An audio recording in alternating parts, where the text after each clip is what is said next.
எல்லோரும் நம்மை அடிமைப்படுத்துவதற்காக திரையிலே வந்து செல்கிறார்கள். கிடையாது, ஒருபோதும் அடிமை தளத்தில் நாங்கள் போக மாட்டோம் என்று நம்மை இருட்டு பள்ளத்திற்குள் இழுக்கின்ற நிறைய வேலைகள் நடந்து கொண்டிருக்கின்ற பொழுது கவலைப்படாதீர்கள்.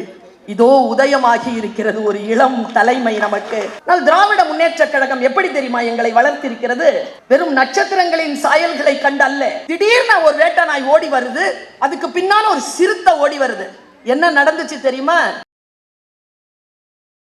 மனித நேயர் உதயநிதி அவர்களுடைய பிறந்த நாளில் பேசுகிறேன் என்றால் அன்றைக்கு முத்தமிழறிஞர் கலைஞர்களுக்கு சொன்ன அந்த வார்த்தையை சொல்லுகிறேன். என் தகப்பனார் எனக்கு சொல்லுகின்ற பிறந்த நாள் வாழ்த்து. எனக்கு எப்பவுமே எங்க அப்பா சொன்னது, இன்றைக்கு என் அப்பா இல்லை. அந்த வாழ்த்தை நான் மனதிலே எடுத்துக்கொண்டு நான் நிரம்ப நேசிக்கின்ற இந்த தமிழ்நாட்டிற்கான தலையெழுத்தாக விதியாக இருக்கக்கூடிய உதயநிதி அவர்களுக்கு நான் இன்றைக்கு சொல்லுகிறேன். ஜியோ ஹசாரோ சால், ஹர் சால் கே ஹோ தின் 50,000. என்ன அர்த்தம் தெரியுமா?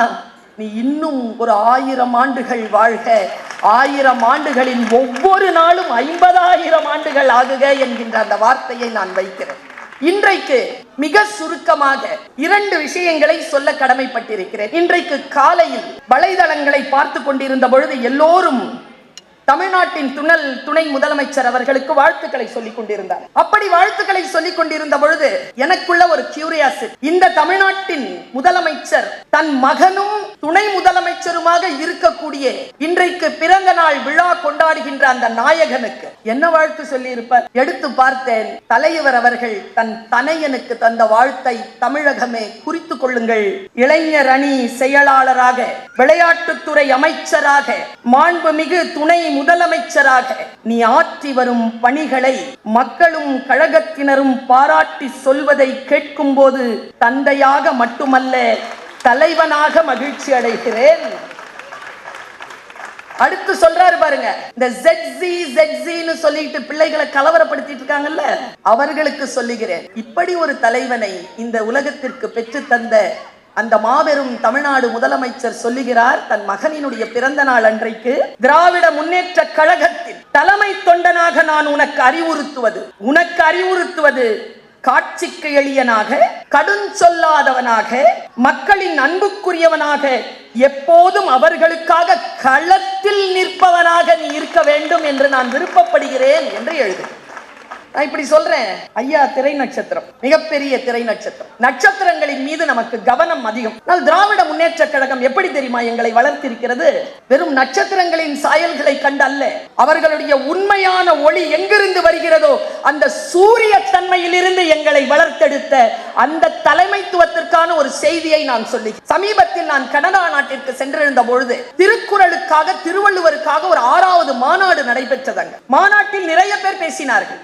பேசி முடிச்சிட்டு நாங்க எல்லாருமே சாப்பிடறதுக்காக ஒரு இடத்துல உட்கார்றோம். பர்வீன் சுல்தானா வரேனா ஏதாவது ஒரு செய்தி சொல்லணுமா இல்லையா? செய்தியை கொண்டு போவீங்களா இல்லையா? உங்கள் குழந்தைகளுக்கு நீங்க சொல்வீங்களா இல்லையா? அந்த செய்தி தான் இது. அவர் சொன்னார், அவர் உட்கார்ந்து சொன்னார், நான் ஒரு வானவியல் நிபுணர், வானவியலிலே ஒரு அற்புதம் இருக்கிறது பர்வீன் சுல்தானா, முடிந்தால் இதை நீங்கள் எவ்வளவு சொல்ல முடியுமோ அவ்வளவு சொல்லுங்கள் என்று சொன்னார். சொல்லுங்க சார்னு சொன்னேன். அவர் சொன்னது அப்படியே சொல்றேன், மனதில் எடுத்து செல்லுங்கள். என் வாழ்க்கையை மாற்றிய ஒரு வாசகம். அவர் சொன்னார், வானத்தை நாங்க டெலிஸ்கோப்ல பார்ப்போம், அப்போ ஒரு சின்ன இடத்தை நாங்க ஃப்ரீஸ் பண்ணி நடவடிக்கைகளை கவனிப்போம். அப்படி வானவெளியில் நடவடிக்கைகளை கவனிக்கின்ற பொழுது வானவெளியில் ஒரு சில விஷயங்கள் நடக்கும். கூர்மையாக நாங்கள் அதை ஆய்வு செய்தோம். அதுல நான் பார்த்த விஷயத்தை, நேரடியாக நான் பார்த்த விஷயத்தை உனக்கு சொல்கிறேன். நீ இலக்கிய ஆசிரியை, தமிழாசிரியை, முடிந்தால் இதை மக்களுக்கு வேறு விதமாக எடுத்து சொல் என்று சொன்னார். அவர் சொன்ன விஷயம் என்னன்னா, வானத்தை கூர்ந்து கவனிக்கின்ற பொழுது வானத்திலே சில நடவடிக்கைகள் தோன்றுமா, நிறைய கற்கள் இருக்குமா, அந்த கற்கள் சூரியனின் ஒளிப்பட்டு வீசுமா, அதை நாங்கள் நட்சத்திரங்கள் என்று சொல்கிறோம். அந்த நட்சத்திரங்களில் திடீர் என்று ஒரு சிறிய அதிர்வு தோன்றுகின்ற பொழுது பக்கத்தில் இருக்கும் இருட்டு பள்ளம் சில நட்சத்திரங்களை இப்படி சுப் அப்படின்னு உள்ள இழுத்துக்குமா, இருட்டு பள்ளத்தில் இருக்குமாம் அந்த நட்சத்திரங்கள். மறுபடியும் வெளியில் வருவதற்கு வாய்ப்பே இல்லையா. ஆனால் காலம் என்ன செய்யும் என்றால், மீண்டும் அந்த வானவெளியில் ஒரு அதிர்வை ஏற்படுத்தும். சில நட்சத்திரங்கள் அப்படியே இடம் பெயர்ந்து வருமா, வந்து நின்று ஒரு அதிர்வை கொடுக்கின்ற பொழுது இருட்டு பள்ளத்திற்குள் சென்ற நட்சத்திரங்களை இந்த நட்சத்திரங்களின் அதிர்வு வெளியில் கொண்டு வரும். நம்மை இருட்டு பள்ளத்திற்குள் இழுக்கின்ற நிறைய வேலைகள் நடந்து கொண்டிருக்கின்ற பொழுது கவலைப்படாதீர்கள். இதோ உதயமாகி இருக்கிறது ஒரு இளம் தலைமை நமக்கு. அந்த இருட்டு பள்ளத்தில் இருந்து மீண்டும் நம்மை வெளியில் கொண்டு வருவது.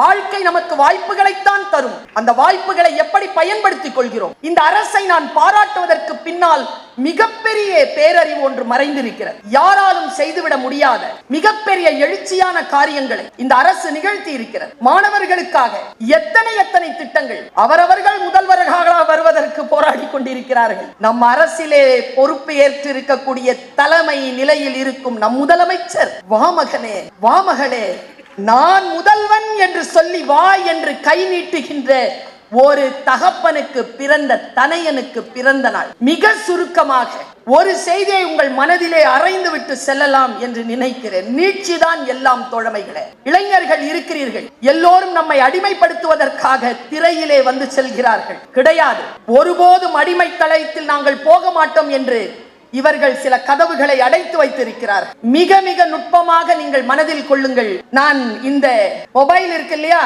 இந்த மொபைல நிறைய பேர் பார்த்துக்கிட்டே இருக்கிறோம். ரீல் பண்ணி பார்க்கிறோம், ரீல்ஸ பார்க்கிறோம். இதில் நான் பார்த்த ஒரு நல்ல விஷயத்தை சொல்லிவிட்டு அமைகிறேன். காட்சி இதுதான், இன்றைக்கு அது தேவையானது. அதனால் நமக்கு சொல்லிவிட்டு போகிறேன். நானும் எனக்கு சேர்த்துதான் சொல்லுகிறேன். ஒரு பெரிய வனாந்தரம், இந்த பெரிய வனாந்தரத்துல ஒரு ஆபீசர் அப்படி வந்து கீழே இறங்குறார். கையில நிறைய கயிறு, டென்ட் கட்டுறதுக்கான துணி எல்லாம் எடுத்து கட்டுறாரு. 20 செகண்ட் தான் வருது. எடுத்து கட்டுறாரு, வேக வேகமா காட்சி காட்டப்படுது. அவர் கையில ஒரு வேட்டை நாய். அந்த வேட்டை நாயை வெளியில எங்கேயாவது ஏதாவது மிருகம் இருக்கா, எனக்கு ஏதாவது ஆபத்து இருக்குமான்னு பார்த்து சொல்ல அனுப்புறாரு. வேட்டை நாய் போகுது சார், நீங்க முடிஞ்சா நான் சொல்லுவதை யூடியூப்ல போய் சர்ச் பண்ணி பாருங்க. வேட்டை நாய் போயிடுச்சு. போய் வேட்டை நாய் சுத்துது. 20 நிமிஷம் ஆச்சு, பாக்குறாரு வனக்காவலர் வரல. நாய் என்ன நடந்திருக்குங்கிறத பார்த்தா திடீர்னு ஒரு வேட்டை நாய் ஓடி வருது. அதுக்கு பின்னால ஒரு சிறுத்தை ஓடி வருது. என்ன நடந்துச்சு தெரியுமா? தன் எஜமானனை காப்பாற்றுவதற்காக போய் சுத்தி பார்க்க போன அந்த வேட்டை நாய ஒரு சிறுத்தை பார்த்துருச்சு. சிறுத்தைக்கு பசி, வேட்டை நாயை துரத்துது சிறுத்தை. வேட்டை நாய் 60 கிலோமீட்டர்ல ஓடுது, சிறுத்தை 100 கிலோமீட்டர்ல ஓடுது. 2 பேரும் ஓடி வராங்க பாருங்க. இதுதான் காட்சி. ஓடி வந்து டென்ட் அடிச்சிருந்தாங்களா, அது ஒரு இரும்பு கதவு போட்டிருந்தாரு. அந்த டென்ட் இரும்பு கதவுக்குள்ள சுப்புன்னு உள்ள நுழைஞ்சது நாய். அது நுழைஞ்ச உடனே வித் நோ டைம் சிறுத்தையும் நுழைஞ்சிருச்சு. நுழைஞ்ச உடனே என்ன ஆச்சு தெரியுமா? கதவு மூடப்பட்டது. இளைஞர்களுக்கு சொல்லிக்கிறேன், கதவு மூடப்பட்டது. உள்ள நாயும் வேட்டை நாயும் சிறுத்தையும் இருக்கு. வனக்காவலர் கண்களில் கண்ணீர். ஏன்? வேட்டை நாய் செத்து போயிரு. கதவு திறக்கிறதுக்கு பயம். என்ன பண்ணார் தெரியுமா? வன டிபார்ட்மெண்ட்க்கு போன் பண்ணி ரெஸ்கியூ டீமை கூப்பிடுறாரு. வேட்டை நாயை துரத்தும் சிறுத்தைன்னு போட்டு பாருங்க, வரும். ரெஸ்கியூ டீம் வருது, கேமரா போடுது. உள்ள 4 மூலைகளையும் பாக்குது. அந்த 360 டிகிரிஸ்ல பாக்குது கேமரா. ஆச்சரியமான செய்தி என்ன தெரியுமா? நாய் சாகல, ஓரமா பயந்து உட்கார்ந்துகிட்டு இருக்கு. சிறுத்தைய காணோம். சுத்தி பார்த்தா நாயாவது சுமாரா பயந்துட்டு. இந்த சிறுத்தை பூட்டின கதவுல நடுங்கி போய் எலி மாதிரி நடுங்கிக்கிட்டு உட்கார்ந்துகிட்டு இருக்கு உயிரோட. கேமராக்காரன் ஒரு டயலாக் சொன்னாயா, இன்னைக்கு அதுதான் செய்தி. என்ன தெரியுமா சொன்னா? சிறுத்தைக்கு பசித்தது, வேட்டையாட புறப்பட்டது.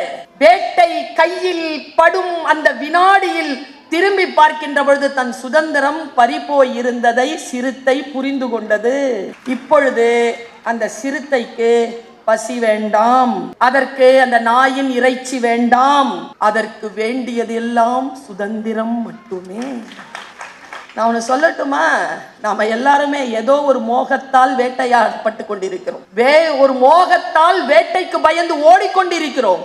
உங்களை பார்த்து சொல்லுகிறேன், ஒருவேளை நீங்கள் பசி வேட்டைக்கு புறப்படுகின்றவர்களாக இருந்தால், கதவு பூட்டப்பட்டு உள்ளே எலி போல் நடுங்கிக் கொண்டிருக்கக்கூடிய சிறுத்தையாக இருக்கிறீர்கள். இன்றைக்கு இந்த மனித நேய உதய நாளில் சொல்கிறேன், பூட்டிய இருப்பு கூட்டின் கதவு திறக்கப்பட்டது. சிறுத்தையே வெளியில் வா. எலியன உன்னை இகழ்ந்தவர் நடுங்கிட புலியன செயல் செய்ய புறப்படு வெளியே. நம்பினை இருளினை விளக்க என் செம்புட்பறவையே, சிறகை விரி, எழு, பற. இதோ நமக்கு முன்னால் நல்ல தலைமையை காலம் நமக்கு தந்திருக்கிறது. அவர்களுக்கு பின்னால் மானமிகு தமிழர்களாக, அவர்களுக்கு பின்னால் எழுச்சிமிக்க தமிழர்களாக நாங்கள் கூட வேண்டும் என்றால், நல்ல தலைமைக்கு பின்னால் ஒன்று கூடுவோம். ஓரணியில் தமிழ்நாடில் திரள்வோம். இந்தியாவிற்கு முன்னுதாரணமாக இருப்போம் என்று சொல்லிக்கொண்டு என்னுடைய முழுமையான வாழ்த்துக்களை உதயநிதி ஐயா அவர்களுக்கு, மாண்புமிகு துணை அமைச்சர் அவர்களுக்கு மனதால் செலுத்துகிறேன். நீங்கள் இன்னும் பல்லாயிரம் பல்லாயிரம் பல்லாயிரம் ஆண்டு வாழ்க. உங்கள் புகழ் ஓங்குக. வாழ்க. வணக்கம்.